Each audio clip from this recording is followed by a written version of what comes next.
vamos lá. Eu falei minha idade, não perguntei para a Adriana, deixei ela fora disso, mas hoje nós vamos falar para seguir aqui e encerrar de uma forma muito legal sobre esse painel Inclusão 50 a mais, a todo vapor, e vamos seguir cada vez mais a todo vapor com todo esse momento que a gente está vivendo também de perspectivas em relação à saúde, a cuidar da nossa saúde física, mental, emocional e por aí vai.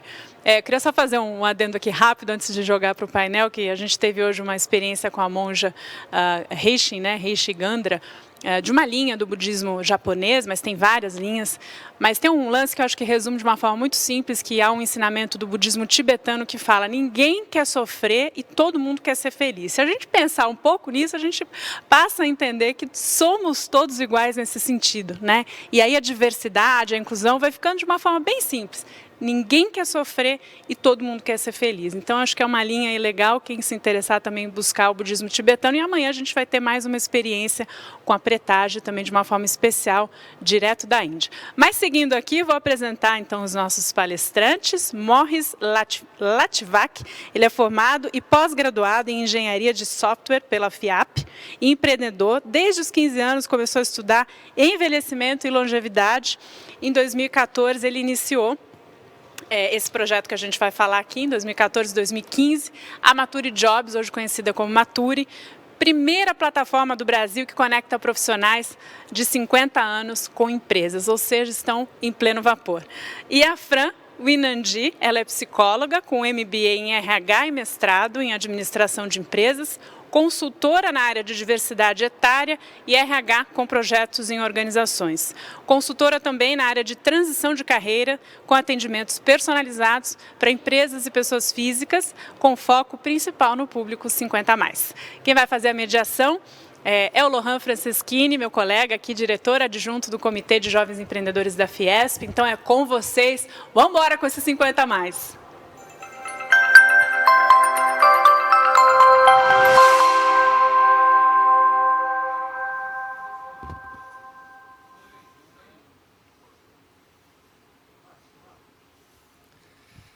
Muito obrigado, Beth, por essa introdução magnífica dos nossos hoje painelistas. Morris, Fran, muito obrigado pela presença. Vocês, muito obrigado por estarem com a gente até o momento. Para quem entrou agora também, esse é um painel onde a gente vai falar sobre um assunto muito importante, e eu estou aqui representando o Comitê de Jovens Empreendedores. Eu já vou fazer o primeiro parênteses aí. Jovens nós somos a partir do momento que iniciamos algo e não por idade. Então, estamos aqui despedindo, já estou aqui tomando a liberdade, perante os nossos outros diretores aqui também, de sermos os comitê de empreendedores nesse momento e deixarmos os jovens aí para o momento das nossas vidas, que pode ser qualquer um, independente da idade, mas esse não é o meu tema e não é o meu assunto. Eu vou passar aqui para a Fran se apresentar primeiro e trazer um pouquinho do conhecimento dela e se apresentar para vocês também. Ok. Boa tarde, pessoal. Primeiro eu gostaria de agradecer, estou super feliz de estar aqui conversando com vocês e agradeço o convite da Fiesp, Lohan.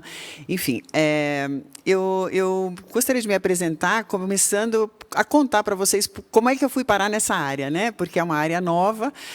Eu sou 50+, eu tenho 58 anos, mas eu não comecei por essa área. Então, eu comecei pela área de recursos humanos, quando eu comecei a estudar psicologia, no segundo ano da faculdade, eu já fui estagiar na área de recursos humanos, e o primeiro projeto que eu fiz foi um programa de preparação para aposentadoria. Então, eu tinha 1/3 da idade das pessoas para as quais eu estava desenhando um programa. Foi a primeira vez que eu senti o preconceito etário, não era uma coisa que eu conseguia nomear, mas eu sentia, porque aquelas pessoas achavam que eu era uma menina muito nova e que eu queria fazer um trabalho que eu não tinha, vamos dizer, a vivência para poder entender a complexidade. E realmente não tinha. Então, com o passar do tempo, trabalhando nessa área de recursos humanos, essa questão etária foi me acompanhando de duas maneiras. Uma, na minha própria trajetória. Então, eu fui promovida muito cedo, eu fui responsável pela área de seleção de pessoas no 3º ano da faculdade, que eu tinha 21 anos, 22 anos, então eu era muito mais nova que os meus pares, o que causava um certo estranhamento. Depois, quando eu fui promovida à gestão gestora de área também, né? Então, esse foi um lado que eu sentia a questão etária na pele, né? E, por outro lado, também, eu tinha que discutir sempre com os gestores dentro das organizações que eu trabalhei, por que a gente tinha tantos marcadores etários nos processos de recursos humanos. Então, por que no processo seletivo, por exemplo, de um caixa, a idade máxima para contratar era, eu não me lembro exatamente, mas, sei lá, 30 anos, né? Qual era a diferença de eu trazer um caixa com 32, 35 ou 40 anos? Então, isso não estava escrito em lugar nenhum, mas era um marcador, e eram coisas que me incomodavam, mas que eu não tinha muita argumentação para discutir. Mesma coisa para treinamentos, processos de treinamento, para promoções, enfim, para vários processos de RH. A única política que tinha efetivamente a questão etária era a política de aposentadoria compulsória dentro de algumas organizações que eu trabalhei. Então, as pessoas tinham uma idade máxima que elas poderiam permanecer dentro da organização, por uma questão de oxigenação. Essa era a argumentação.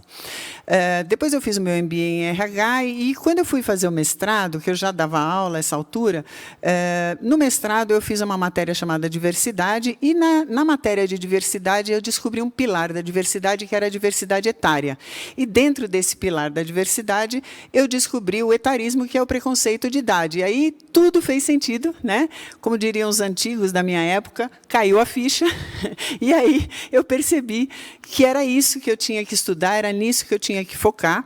E a essa altura do campeonato eu já tinha 50 anos também, e decidi mudar a minha trajetória e me aprofundar nesse assunto. Então, foi aí que eu comecei a estudar, foi aí que eu virei pesquisadora, palestrante, comecei a me engajar em programas, em projetos de implantação de diversidade etária dentro das organizações, me associei à Maturi para fazer alguns desses projetos, e é isso que eu venho fazendo até hoje, além dos programas de transição de carreira, que acaba que 2/3 das pessoas que eu atendo têm mais de 50 anos, acho que porque se identificam um pouco com esse trabalho que eu faço. Então, essa é a Fran, muito prazer. Obrigado, Fran, perfeito. Morris, por favor.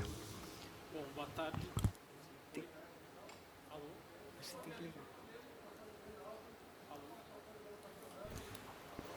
Oi, agora sim, pronto. Bom, boa tarde, Lohan, prazer estar aqui com vocês, estar novamente aqui na Fiesp, no Comitê de Jovens Empreendedores, onde eu já estive antes, estar com a Fran também, sempre bom. Gostei do que você falou, né? Comitê de Jovens Empreendedores, a gente pode dizer que é o comitê de jovens de todas as idades, empreendedores de todas as idades, né? Que eu fazia parte no comecinho da Maturi, né? Quando era Maturi Jobs, como ela falou na minha apresentação, onde ela também falou que eu sou engenheiro de software, né? Então, eu vim dessa área de tecnologia, sempre trabalhei com sistemas, até que a empresa, eu tinha uma empresa com meu pai, a gente desenvolvia sistemas para a área de turismo, hotelaria, e a empresa foi vendida em 2012. Um ano antes disso, em 2011, eu fiz meu primeiro trabalho voluntário. Eu vi recentemente, até numa memória da rede social, que fez 10 anos, isso agora, que foi trabalhar numa ILPI, que é a Instituição de Longa Permanência, que é a forma como a gente fala asilo, né? Atualmente não se fala mais asilo, é ILPI.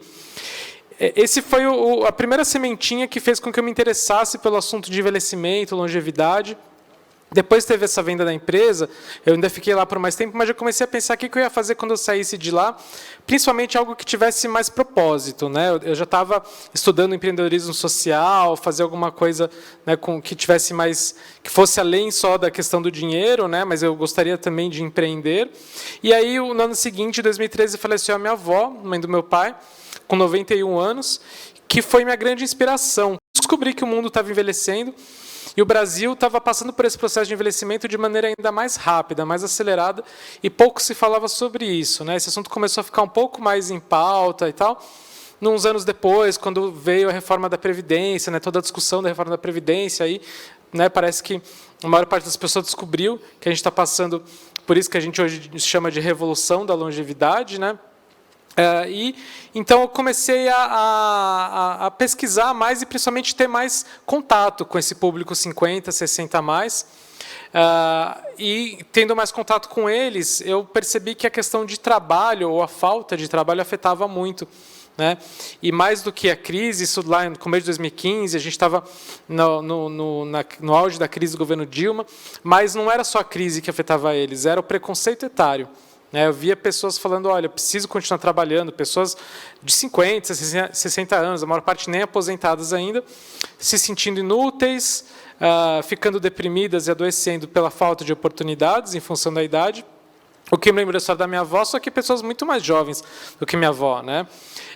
E aí eu fui pesquisar e começar a falar com pessoas que trabalhavam com RH, com seleção de pessoas, amigos meus que eram empreendedores também. Aí eu perguntava, tem algum problema aí com relação a contratar pessoas mais velhas, acima de 50 anos e tal? Não, imagina, não tem problema nenhum. Você acha que tudo certo, né? A gente adora, tá legal. Voltando, aí eu perguntei assim, quantos 50 a mais, então, você contratou no último ano aí na sua empresa? E aí, né, silêncio, nenhum. Então, eu percebi que realmente existia um preconceito velado, que eu fui me aprofundando e percebendo como isso era forte na nossa sociedade como um todo, mas principalmente no mercado de trabalho. E então eu vi uma oportunidade ali de negócio, porque ninguém estava olhando para isso, e de impacto social, porque já tinha muita gente sofrendo com isso, e até cada vez mais com a população envelhecendo, né, rapidamente como a gente está.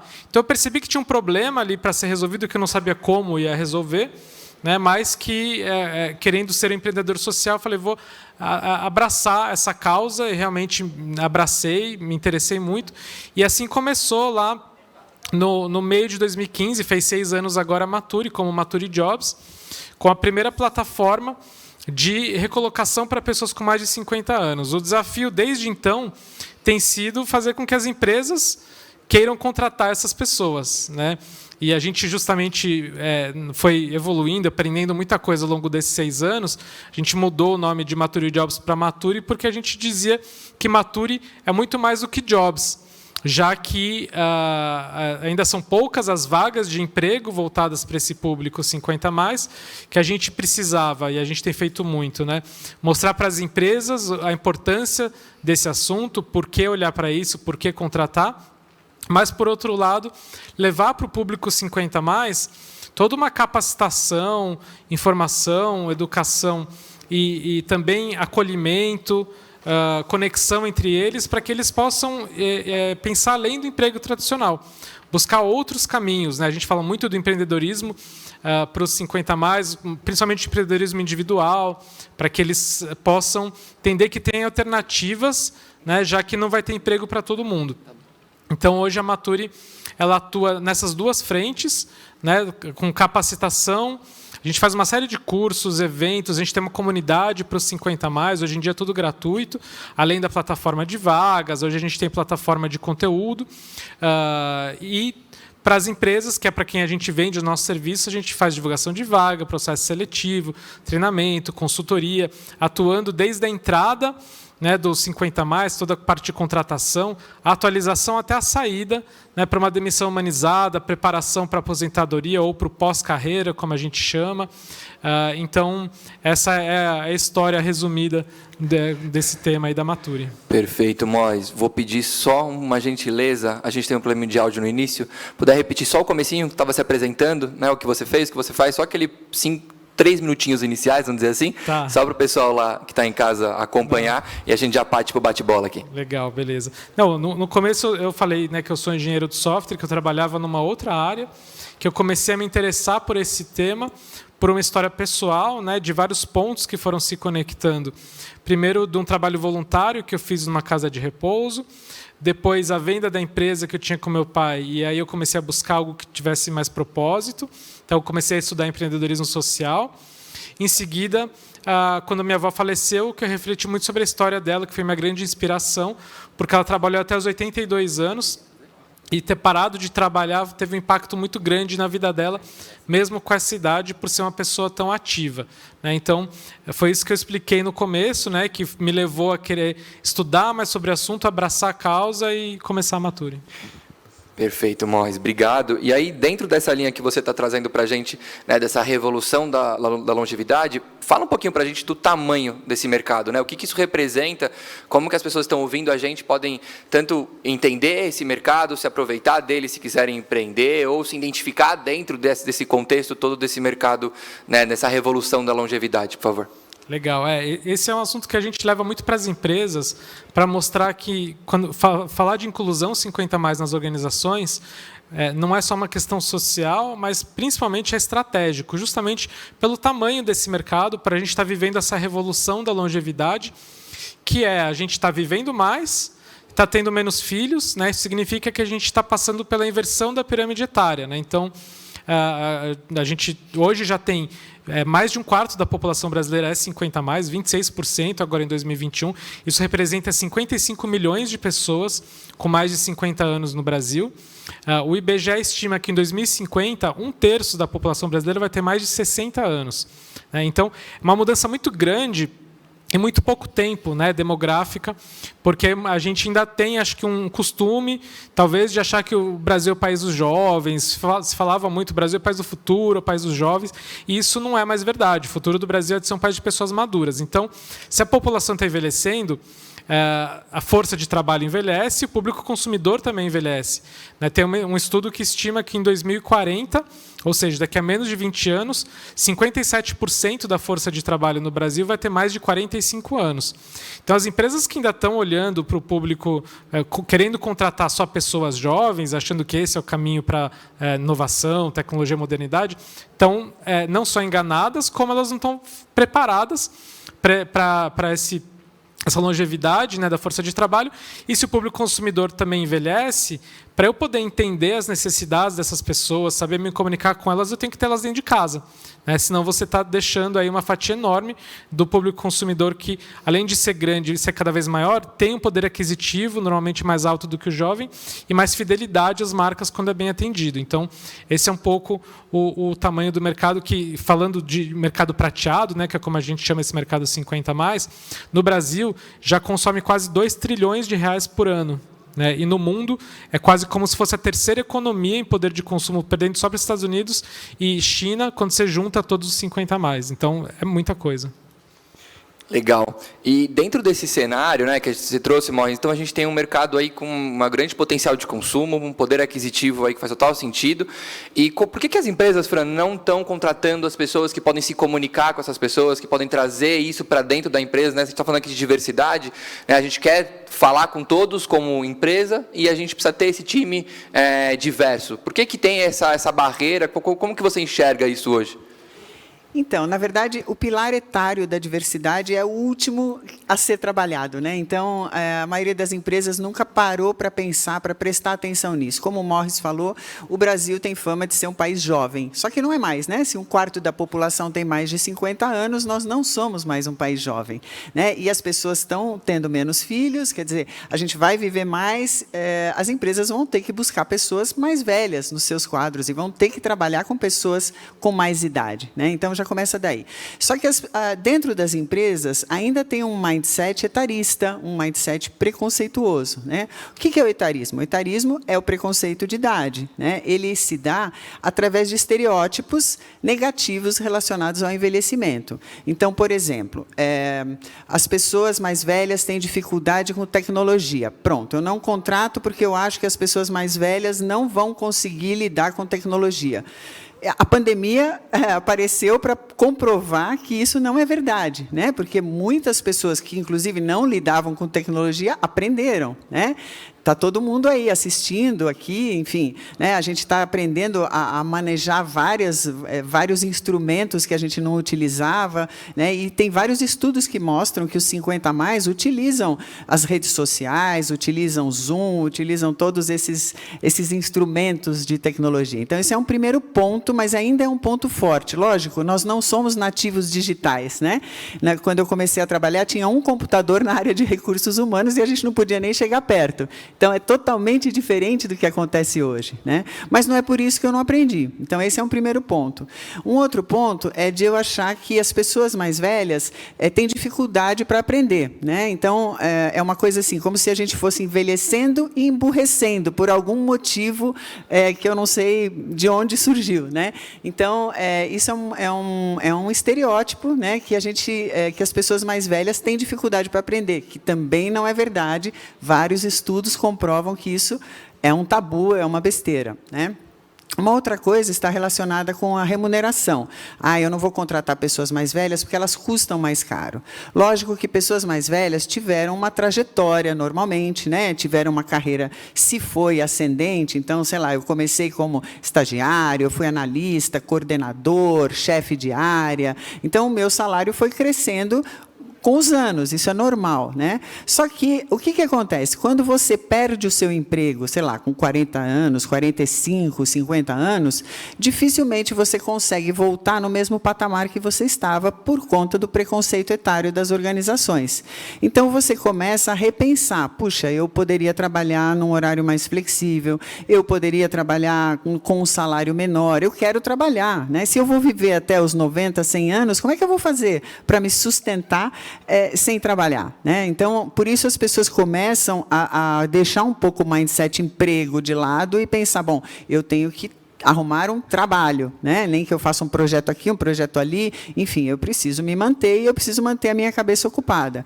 Então, as empresas elas são muito radicais com essa questão, achando que, puxa, se ele tinha um salário, sei lá, Y, eu tenho que contratá-lo a partir deste salário Y. E não é verdade, né? As pessoas aceitam salários menores, aceitam outros arranjos de remuneração, até porque hoje nós temos a possibilidade de ter outros contratos também, outras formas de trabalho, né? Nós temos trabalhado aí, eu e o Morris, em alguns projetos onde isso tem acontecido e tem sido super bacana. No final, a gente vai citar alguns cases e eu acho que talvez sejam exemplos para quem nunca parou para pensar nisso, né? Um outro ponto também que eu acho que causa bastante preconceito nas empresas é a questão saúde. Então, e aí pensando em duas coisas, né? As pessoas mais velhas têm mais problemas de saúde. Isso também é um tabu, já está comprovado que não é verdade, porque as pessoas têm se cuidado muito mais, e uma pessoa com 50 anos hoje é diferente de uma pessoa com 50 anos há 30 anos atrás. Então, normalmente as pessoas elas estão fazendo exercícios, elas estão cuidando da alimentação, elas estão cuidando da saúde, e o risco dela ter um problema de saúde é quase igual a uma pessoa de 35 anos de idade, né? Porque tem pessoas de 35 anos de idade que não cuidam da saúde. Então, isso também não é um estereótipo. E a outra coisa é a questão da assistência médica, né? Eu, pessoalmente, acho que deveria ter alguma ajuda aí do governo para que não fosse tão caro, porque, realmente, a assistência médica vai ficando num patamar meio absurdo para pessoas mais velhas, né? E aí as empresas falam, puxa, eu não vou contratar pessoas mais velhas porque a assistência médica é muito cara. Só que boa parte dessas pessoas já tem o seu próprio convênio médico particular, já pagam o seu convênio e não vão abrir mão disso, porque elas não vão correr o risco de ficar um ano na sua empresa e perderem todas as carências, tudo que elas já conseguiram. Então, o que você pode fazer é dar uma ajuda de custo para que elas paguem o seu próprio convênio. Você não precisa colocar no convênio da sua empresa. Também existem formas de se fazer isso. Então, eu acho assim, se a empresa quer fazer acontecer, ela faz. Agora, se ela quer arrumar desculpa para não contratar as pessoas mais velhas, ela vai arrumar desculpas, porque ela tem o preconceito dentro da cabeça dela, né? Então, isso diz respeito a ao discurso de diversidade. Se ele não está nos valores da organização, ele não vai passar por todas as camadas hierárquicas da organização, porque isso tem que estar nos valores, isso tem que estar no planejamento estratégico da empresa. Então, eu acho que é isso. Legal, Fran, perfeito. E dentro desse aspecto, né, que a Fran trouxe aqui várias barreiras com soluções práticas, né, do que a pessoa ali à frente do negócio, o tomador de decisão, pode fazer, desde que ele tenha, de fato, valor intrínseco à companhia, né, da diversidade, que eu acho que é o que o tema de todos esses painéis aqui, né? Então, por isso que eu acho importante a gente trazer de forma prática, né, qual é a dificuldade, porque ela existe, né? Existem barreiras, mas que existem soluções também, né? E aí eu queria que o Maurício comentasse um pouquinho sobre os ganhos, né? O que esse time diverso, o que essas pessoas interagindo entre gerações causa de fato de ganho, né? Não só financeiro, mas ganho também de gestão de equipe, todos os ganhos intrínsecos aí ao negócio. Sim, legal. O microfone está muito de mal do Morris. Pega na mão dele aquela bateria. Vamos lá. Obrigado. O microfone não está querendo deixar eu falar. Mas, vamos lá. Então, a gente vai até compartilhar, como a Fran falou, alguns cases, né, umas histórias reais, que a gente teve, né, mais conhecimento, mas a gente tem visto, além do que eu comentei já, né, de conhecer esse público consumidor, né, que você só vai conhecer direito essas pessoas se você tiver esse público consumidor dentro de casa, né, você dificilmente vai ter um jovem sabendo fazer coisas para pessoas 50 a mais e tal. Mas, além de tudo isso, já existem estudos, lógico, fora do Brasil existem números, mas no Brasil também, mostrando que equipes multigeracionais são mais inovadoras e mais criativas. Então, a diversidade e inclusão ela já está na pauta aí de grandes empresas, né? Só que a diversidade etária, geracional, ainda não. E ela é tão importante quanto as outras. Aliás, ela é transversal a todas as outras, né? Porque todos nós, com sorte, vamos envelhecer. Seja independentemente, né, da classe social, da raça, do gênero, do que for, né? Todos nós vamos envelhecer. Então, a questão etária ela diz respeito a todo mundo. Porque, e eu até brinco com empresas que falam assim, não, aqui a gente já trabalha diversidade e inclusão, já é super aberto a isso, e já tem, né, a questão de gênero, racial, pessoas com deficiência e tudo. Aí você chega lá, né, para fazer uma reunião, sei lá, ver como que é a realidade da empresa, é todo mundo muito jovem. E aí, não adianta você ter uma diversidade, só que todo mundo da mesma geração, de alguma forma essas pessoas vão pensar parecido. Então, você ter essa diversidade etária torna mais completa, né, essa diversidade de ideias e de pensamentos que você tem. Além disso, uma postura diferenciada. Como a Fran falou, os jovens são nativos digitais, os mais velhos não são, e isso também é super bacana, porque você tem pessoas que têm uma visão de um tempo analógico, né? Uma outra forma de pensar, uma outra visão, que ela é super complementar aos jovens. Então, eu sempre falo, os jovens e os mais velhos não é melhor nem pior, é complementar. Uma outra postura, uma visão mais corporativa, gente que já passou por diversas crises antes. Então, tem mais jogo de cintura, tem mais calma para lidar com os problemas. A gente vê os jovens querendo fazer acontecer muito rápido, mas, ao mesmo tempo, também muito afoito quando tem adversidades, e aí tendo dificuldade de lidar com isso.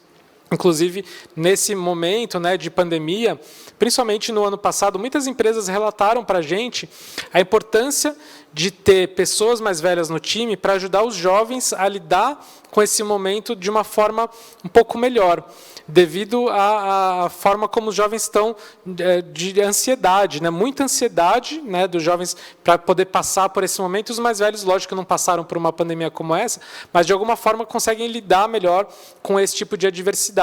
Então, isso é muito bacana, isso torna as equipes mais produtivas, isso melhora o clima organizacional. A gente tem casos aí que tem realmente melhora em clima organizacional.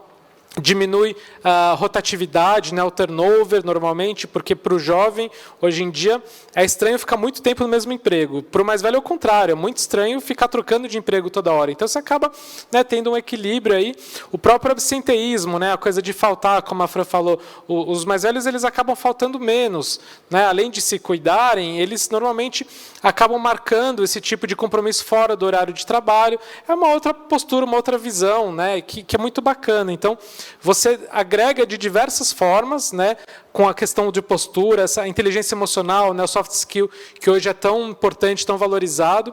Você traz isso, mas para que isso funcione, você precisa ter um ambiente aberto. A gente fala da importância do diálogo intergeracional. Você precisa ter um ambiente propício para isso. Por isso que é importante você ter não só o gestor direto, mas a alta liderança comprometida no tema, para que todos da equipe entendam por que você está incluindo 50 a mais, por que você está fazendo esse trabalho, né, tendo essa visão estratégica, para que aí você quebre barreiras que existem dos dois lados, né? O preconceito etário também existe do mais velho com o jovem, então você tem que incluir, né, ou também atualizar os 50 mais que você tem lá para que eles estejam abertos a aprender com os jovens e tudo isso, e a ser geridos por pessoas mais jovens, e vice-versa. Então, quando você tem esse tipo de trabalho, esse ambiente, você tem essa troca que é super rica e que traz, né, inúmeras vantagens aí para o time.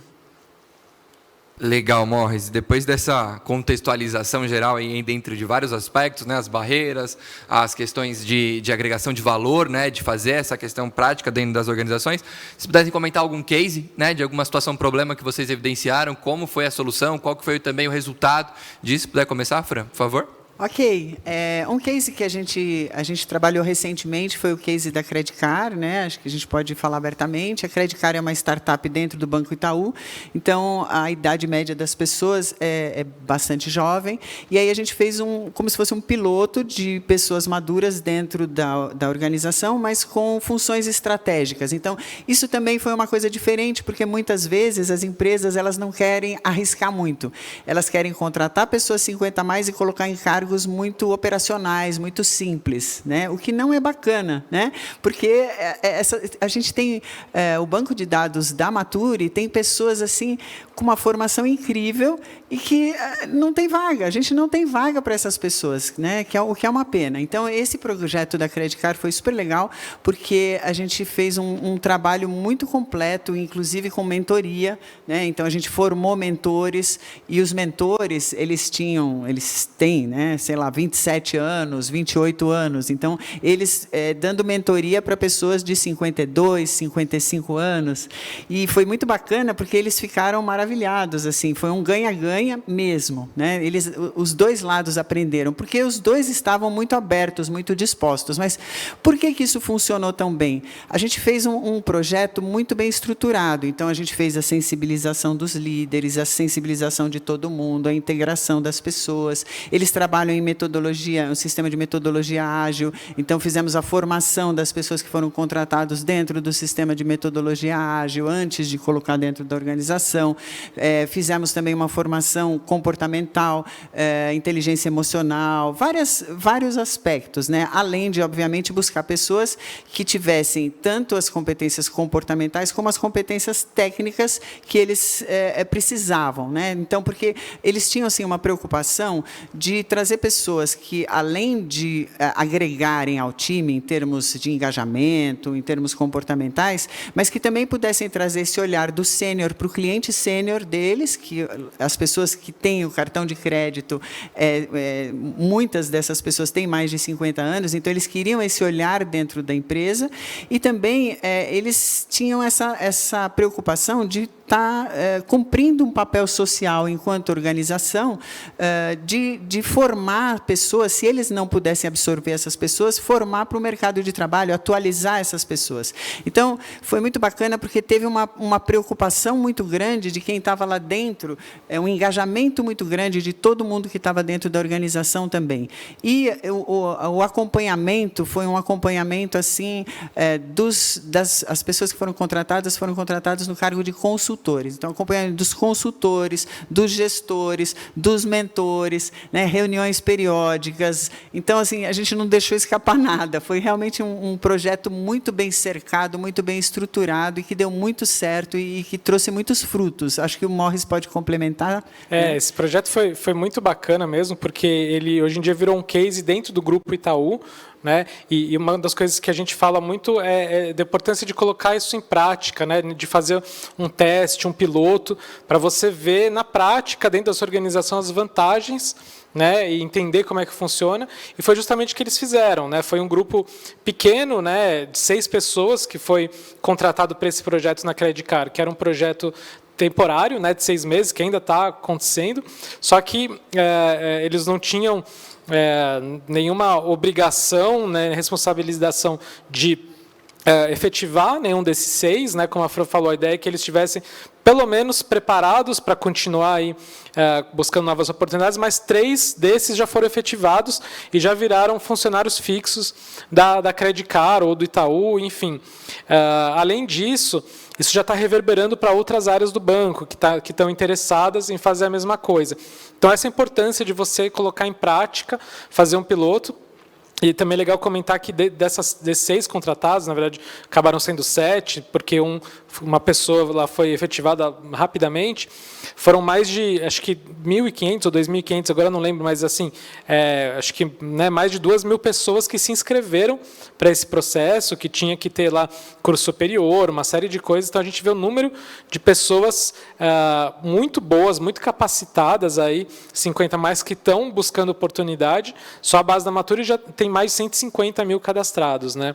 Então, esse é um case que está sendo realmente muito legal, porque o grande diferencial deles é que as pessoas estão atuando em funções estratégicas lá dentro, né? Estão trabalhando em squad, com time jovem, em desenvolvimento de produto, né? Não é uma coisa só operacional, né? Então, esse é um diferencial super bacana, né, Fran? Legal. E quando a gente está pensando numa organização, né, qual que é o primeiro passo, né, para você olhar? Eu vou dar um case real aqui, né, da minha empresa. Eu vou pedir que vocês comentem um pouco para ver como que a gente consegue implementar. Então, eu trabalho hoje numa empresa que trabalha diretamente com o público universitário.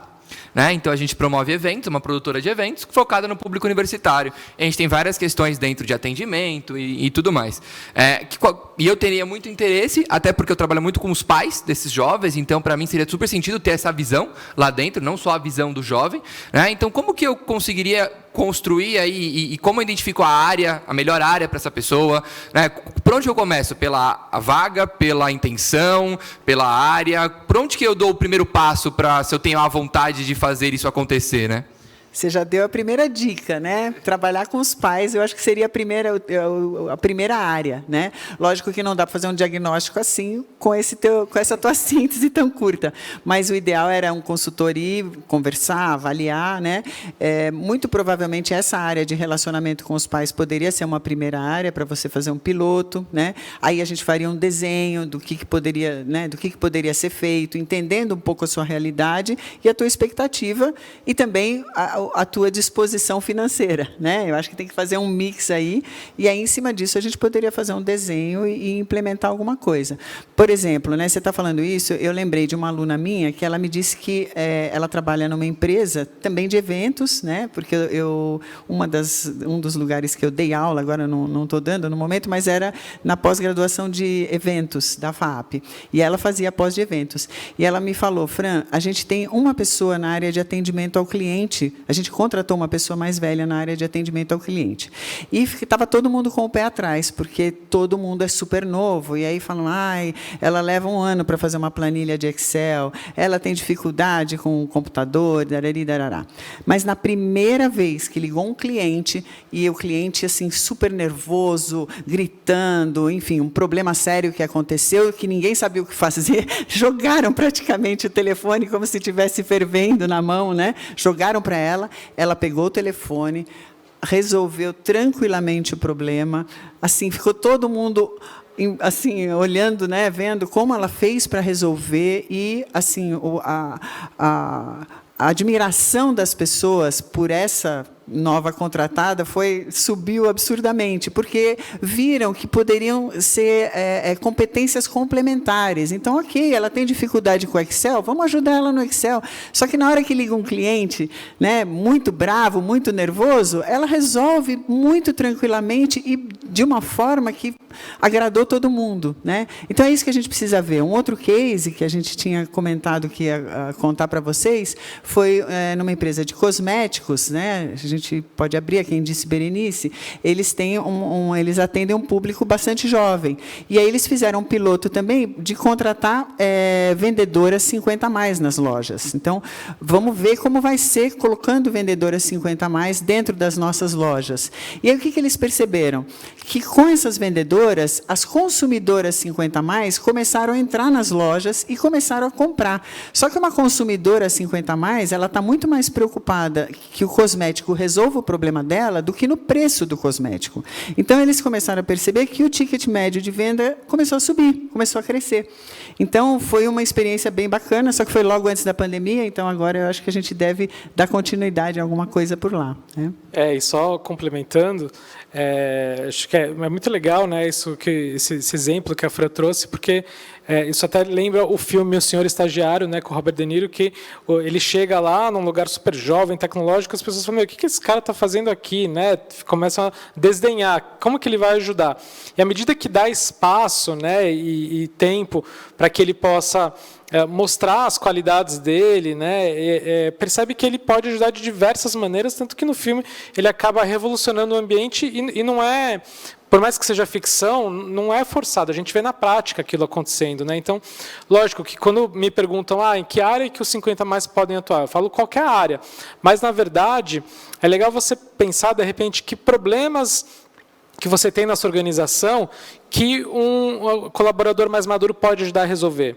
Pode ser no atendimento a cliente, pode ser no administrativo, financeiro, no vendas, muitas coisas, né? Por exemplo, mesmo que você atue com o público universitário, além de ter os pais deles, você provavelmente, não sei se já tem, mas vai ter cada vez mais universitários 50 mais e 60 mais, né? Tem pesquisas mostrando que ano a ano no Brasil está crescendo o número de pessoas com essa idade em cursos superiores, né? Então você também vai ter que começar a adaptar a sua linguagem, né, para um público um pouco mais diverso e não só tão jovem, né? E aí ter essas pessoas dentro de casa vai fazer toda a diferença. E quando a Fran falou, né, dessa coisa do atendimento, eu lembrei de um outro case muito interessante que virou referência no Brasil, que é da Gol. A Gol, ela fez um programa muito legal, começou lá em 2017, foi até, acho que final de 2018, que chamava Experiência na Bagagem. Que começou justamente porque eles perceberam como eles tinham dificuldade de atender clientes lá no aeroporto que chegava atrasado ou sei lá o quê, e por isso, sei lá, perdia o voo, só que por mais que fosse culpa dele, ele reclamava, né? E criava um escarcéu, e ele era atendido por uma pessoa muito jovem que o cliente, não dava credibilidade para aquele jovem que estava atendendo ele, pedia para falar com o gerente e virava um problema enorme. Então, eles perceberam que ter pessoas mais velhas junto com o jovem lá para atender os clientes no aeroporto quando tivesse problema, ia ser muito bom. E eles foram muito além disso, eles contrataram, hoje em dia eles têm uma parte de atendimento ao cliente home office, que tem muita gente de 50 a mais, e foi tão bem que isso passou a fazer parte do processo seletivo natural da empresa. Eles acabaram com o programa porque hoje a empresa, todas as áreas, todos os líderes lá têm essa noção, né, porque viram na prática como funciona, né? Então, várias áreas eles têm isso, é muito legal esse case, porque ele foi um dos primeiros, assim, com maior destaque. Mas a gente tem vários outros, hoje em dia, que a gente atua na Nature, que a gente vê, assim, em segmentos diferentes, como está sendo benéfico. Legal. E dentro disso, né, a gente percebe na fala de vocês várias skills que, de fato, a gente, né, eu me colocando aí menos 30, a gente tem muita dificuldade, né, em termos principalmente de relacionamento, né? As relações nossas são muito virtuais, né? Eu tenho um case em casa que é minha tia mesmo, por isso que é a tia Rose, que é incrível em termos de relacionamento. Ela entra nos meus negócios e muda a figura deles quando a gente precisa de contato com o cliente mesmo. Então faz muito sentido com o que vocês trouxeram aqui. E queria falar agora um pouquinho do outro lado, né? A gente está falando muito das empresas, como elas têm que se portar, qual que é o propósito disso. Mas e quem está na situação de estar dentro dessa faixa etária, né? Dessa questão de 50 a mais, e está na busca por uma nova oportunidade de se alocar dentro de uma questão que faz sentido para ela? Qual o conselho que vocês dariam para essa pessoa, né, além de procurar a Nature? Como que ela poderia se posicionar? Né? Qual que é a questão aí que vocês trariam para ela? Bom, eu acho que assim, não pode parar de aprender nunca, tem que ser curiosa, tem que estar com o networking ativo o tempo inteiro, né? Hoje em dia você aprende no YouTube, você aprende com live, né? Você está aqui aprendendo, né? Então, assim, a pessoa precisa ter essa postura de aprendizagem, né? Esse é um ponto importante. Não adianta falar, eu não consigo um emprego, o mercado está difícil. Não, você tem que se associar com outras pessoas, você tem que pensar, de repente, você está fazendo um curso gratuito e tem vários, e você conhece outras pessoas que estão numa situação parecida com a sua, você pode se associar, você pode tentar oferecer algum produto nas redes sociais, algum serviço, né? Então, as pessoas pensam que empreender é, sei lá, comprar uma franquia. Não é.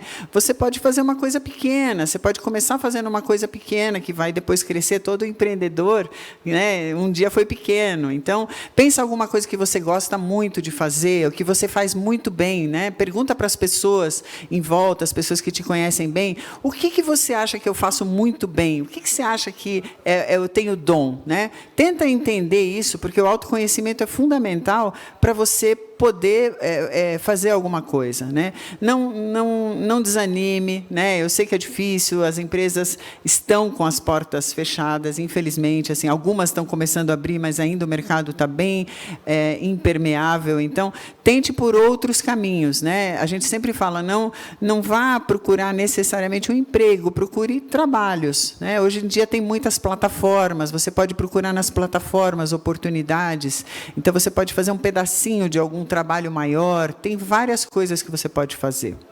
Agora, Morris.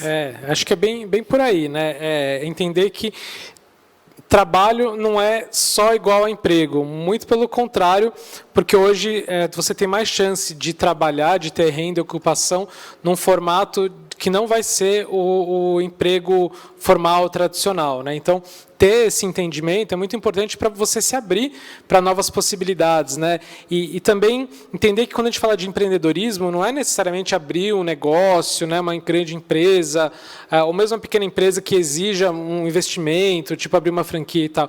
É muito mais, pelo menos no início, né, empreendedorismo individual, que é você atuar como autônomo, consultor, freelancer.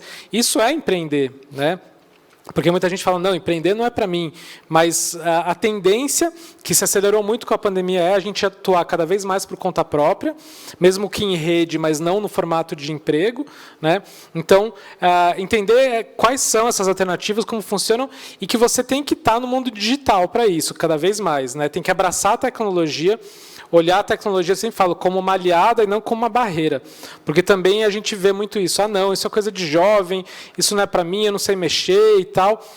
Muitos matures, como a gente chama o nosso público, principalmente 60 ou 70 a mais, acabam tendo medo, às vezes, da tecnologia, né? Essa é a única coisa que diferencia o jovem aprender mais rápido, é que ele não tem medo. Ele vai lá, fuça e não importa o que vai acontecer. Mas ele, às vezes, acha, não, mas se eu apertar errado aqui, vai explodir. Não, vai lá, testa, né, fuça, e assim você vai aprender, porque o mundo digital hoje ele abre muitas portas, muitas possibilidades, né? Tem uma série de, além das próprias redes sociais, quando você aprende a usar de forma profissional, você divulga lá o seu produto, o serviço, enfim, o seu conhecimento, mas hoje em dia tem muitos marketplaces, aplicativos, onde você pode vender tanto produtos quanto serviços, de forma mais nichada, e assim você já vê se tem aderência com o público, se as pessoas se interessam, se o preço que você está colocando é algo também que as pessoas estão pagando, e sem investimento nenhum, porque essas plataformas elas só ficam com uma comissão quando você conseguir vender, e elas te trazem cliente. Então, é uma ótima forma de você começar, depois você pode fazer seu próprio site, ou abrir uma loja física, enfim. Então, ter essa abertura, né, olhar além do tradicional, muitas vezes dá um passo para trás. A Fran falou do autoconhecimento, que é muito importante, né? Olhar para dentro, entender o que faz sentido para você nessa fase da vida, né? O que realmente te move, paixão. Às vezes pode ser um hobby que você sempre teve, que você nunca pensou em trabalhar com isso, que pode ser seu ganha-pão, e você vai fazer com muito prazer, e o dinheiro vai vir, né? Vai ser consequência disso. Então, a curiosidade, né? Como a Fran falou, se atualizar, fazer cursos, eventos. A Maturi faz uma série de atividades desse tipo. A gente acabou de fazer o Maturi Fest, que tem muito conteúdo, tudo gratuito, né? E temos a comunidade Maturi, que está sempre aberta, disponível, e muita gente fazendo negócios lá. Além de se inspirar, as pessoas se conectam, encontram parceiros, clientes, fornecedores. Então, tem que ter esse networking ativo, não pode ficar parado, né? É ser proativo, ser humilde para saber que você tem muito para aprender e ir atrás, inclusive aprender com os jovens, e a curiosidade, né, para você se adaptar para o novo mundo, que vai estar sempre mudando. Legal. Vou para nossas considerações finais. Infelizmente, a gente está chegando ao fim aqui, inclusive ao fim, né, do nosso primeiro dia. A gente vai ter um encerramento ainda, mas agradecer muito a presença de vocês e passar para uma consideração que vocês possam fazer dentro aqui do painel, do que a gente trouxe de explicação, tanto para o público empreendedor, né, que está na hora de buscar uma pessoa aí para ter essa diversidade, tanto para a pessoa que está buscando aí uma realocação dentro dos 50 a mais. Fran? Ok. Primeiro eu queria dar um recado para as empresas, né? Eu acho que é importante a gente dar um recadinho para as empresas. Tentem abrir um pouco a cabeça, testem, né? Façam um piloto pequenininho, tragam algumas pessoas 50 a mais, façam o teste. Vocês vão ver como o resultado é positivo. Então, eu acho que isso é um recado importante. A segunda coisa, para quem está, então, procurando emprego, uma coisa que me ocorreu na hora que a gente estava comentando, dando dicas, é que o trabalho voluntário também é uma coisa bacana, né? Então, muitas vezes você tem bastante experiência, sei lá, na área contábil, você está desempregado, está desanimado, não está fazendo nada, oferece os seus serviços para alguma ONG, né? Tem um site que chama Atados, que você pode olhar, tem várias vagas. Pode dar mentoria para startups, né? Isso, para startups, exatamente. Então, Tenta fazer algum trabalho voluntário, porque isso, muitas vezes, além de você ocupar sua cabeça, vai te ajudar a estar em contato com outras pessoas que podem te indicar também. É o networking funcionando, né? Que podem te indicar para outras coisas. Então, o meu recado é basicamente esse. Eu diria assim, que a gente tem que entender que, né, estamos passando por uma revolução da longevidade, uma revolução de fato, por mais silenciosa que seja, porque a gente não está vendo aí protestos nas ruas e tal, mas que todos nós vamos passar por isso. E eu costumo brincar, lembrando da história da minha avó que eu contei no começo, que ela foi tão impactada assim por parar de trabalhar porque ninguém avisou ela que ela ia viver tanto. Ela não se preparou então para isso, né? Ela, como eu falei, trabalhou até os 82, viveu até os 91, mas quando ela nasceu nos anos 20 no Brasil, a expectativa de vida era menos de 40 anos. Hoje a gente sabe que vai viver muito. Isso faz toda a diferença, né? Então a gente tem que se preparar para isso, seja como profissional, como organização, né? E entender que todos nós temos a responsabilidade de debater e de combater o preconceito etário, porque se a gente não sofreu, a gente ainda vai sofrer. Muitas vezes a gente acha que não sofreu, mas ele está tão no nosso inconsciente, no automático, que por trás de várias brincadeirinhas que fazem parte do nosso dia a dia, tem muito do preconceito etário. Então, tirar do inconsciente esse tema, esse preconceito, né? Começar a refletir mais, sair do automático. Muitas vezes os gestores pedem para a RH das suas empresas, para essa vaga eu quero alguém de até 35 anos. Mas ele nem para pensar muito o porquê. Então, é sair do automático, entender que debatendo e combatendo o preconceito etário, a gente está ajudando os 50 a mais de hoje e do futuro que todos nós somos ou seremos. Então, essa seria a minha dica final. Perfeito, Morris, muito obrigado. E eu acho que é praticar um pouco sempre, né, muito da empatia, né, da gente olhar para dentro da nossa própria casa, né, do nosso convívio próximo. Tem muitos talentos ali que, na verdade, se estão hoje dentro de uma oportunidade, como essas pessoas que têm muito talento que você admira, seu pai, sua avó, tem muitas pessoas procurando oportunidades de trabalho que têm essas mesmas skills que você admira nessas pessoas, né, que são referências para você. Então, quanto isso não pode ser valioso para a tua empresa, e é uma autorreflexão que eu fiz aqui durante a nossa discussão, né, me coloco dentro de uma pessoa que está aí à frente de uma organização e quer, sim, ser diverso, né, quer ter essa pauta, não só para o propósito, mas também por questões financeiras mesmo, né, de ganho. Então, agradeço muito aos nossos convidados aqui, agradeço muito ao público que nos acompanhou até o momento. Esse evento está sendo feito com muito carinho, a gente sabe que a gente tem que trazer várias pautas diversas, o público diverso, a gente pensou muito nisso, agradeço a todos vocês e dou aqui como encerrado esse painel e passo a palavra aí agora para a nossa amiga Beth, que já vai pegar lá da sala de soluções, para fazer o encerramento do evento. Muito legal estar com todos vocês aqui hoje, muito bom ter esse público que participou bastante. Gente, a nossa enquete ainda está aberta no site, tá? Então a gente teve uma enquete ao longo de todo o dia de hoje, o pessoal participar, a gente vai ter um talk lounge no final desse evento, a gente vai falar sobre os resultados dessa pesquisa, tá bom? Uma coisa que apareceu bastante aí dentro do chat, questão de certificado, a gente vai enviar para todo mundo ao final do evento, o certificado aí de quem participou, contando as horas que todo mundo teve com a gente online dentro desse dia de hoje, e esperamos vocês no dia de amanhã também. Então, muito obrigado pela presença. A Fiesp tem vários programas também, convido vocês a conhecer principalmente através do SESI, de inclusão de público 50+, então tanto questão de lazer quanto questões de educação. O SESI atua bastante dentro das suas sedes com esse ponto, então quem está buscando alguma questão, o SESI está de portas abertas para receber vocês também.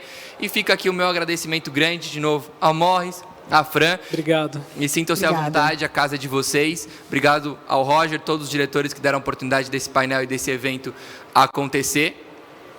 E encerro aqui esse painel e passo aí. Beth, você já está com a gente para fazer esse encerramento aqui?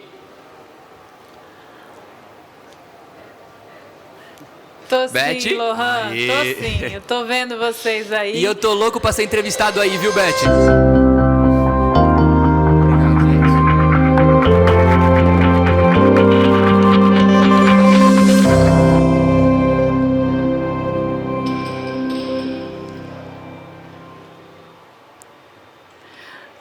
Legal, Lohan. Falei que estou sim, estava vendo vocês no nosso monitor aqui, Fran, Morris. Excelentes palavras de todos, né? Um painel super agradável e pertinente para a gente encerrar o Festival de Empreendedorismo, Diversidade e Inclusão da Fiesp. Quero só lembrar, e aproveitando um gancho em relação ao que a Fran comentou, né? Nós aqui somos voluntários, né? O Lohan é um dos diretores adjuntos do CJE, assim como eu. Passaram por aqui diretoras que fazem parte do nosso corpo, né, diretivo, são mais de 90 pessoas, como eu comentei, e os adjuntos que fazem parte também. Então, a gente entrega assim, com muito vigor, porque a gente entende que há uma grande troca. Então, você que já se engaja ou quer se engajar, fica aí uma inspiração e um convite, como eu falei ao longo do dia, inclusive para você fazer parte do CJE, é só entrar em contato conosco, entender as nossas atividades e ver onde melhor você se encaixa. Então, quero agradecer a todos pela companhia, pela conexão, a você que esteve conosco durante o dia todo, que entrou e saiu, e amanhã tem mais. Antes, o encerramento especial com o Roger Apolinário, que é o diretor titular do CJE, que vai fazer o nosso encerramento e o convite para amanhã. Muito obrigada e uma excelente tarde e continuidade de noite. Até mais. Obrigado, Beth. Obrigado a todos. Na verdade, é só um fechamento e um convite para amanhã. Então, gostaria de agradecer o nosso presidente Paulo Scaff pela oportunidade, por todo o apoio que ele sempre nos deu aqui. Agradecer ao nosso time do CJE, nossos diretores adjuntos. Como a Beth comentou, nós somos todos voluntários aqui, cada um tem a sua empresa e nós dedicamos o nosso tempo para poder levar até você conteúdo, para que todos possam participar. Então, agradecer aí o nosso time, a gerência, o marketing aqui da casa também, pelo apoio. A Beth, que ficou aqui o dia inteiro, acho que ela nem almoçou. Então, um agradecimento especial a ela. E amanhã ela vai estar conosco aqui novamente. Tá? É importante que a gente saiba que esse assunto, diversidade e inclusão, ninguém nasce sabendo. Então, todo esse conteúdo que tivemos aqui na Fiesp hoje, no SESI, é importante para que a gente possa aprender. Quem não conhece, acaba conhecendo, né? Ninguém nasce diverso. Então, esse conhecimento hoje foi muito importante. Amanhã, às 9h30 da manhã, nós vamos continuar com o nosso evento, com outros palestrantes. No final do evento, nós vamos encerrar e nós vamos ter o privilégio de encerrar com a Baquiana do SESI. Então, fica um convite para você participar amanhã, o dia inteiro com a gente aqui. E no final, a gente poder terminar ouvindo música de qualidade, de altíssimo nível. E é isso, pessoal. Muito obrigado. E eu espero vocês aqui amanhã, 9h30.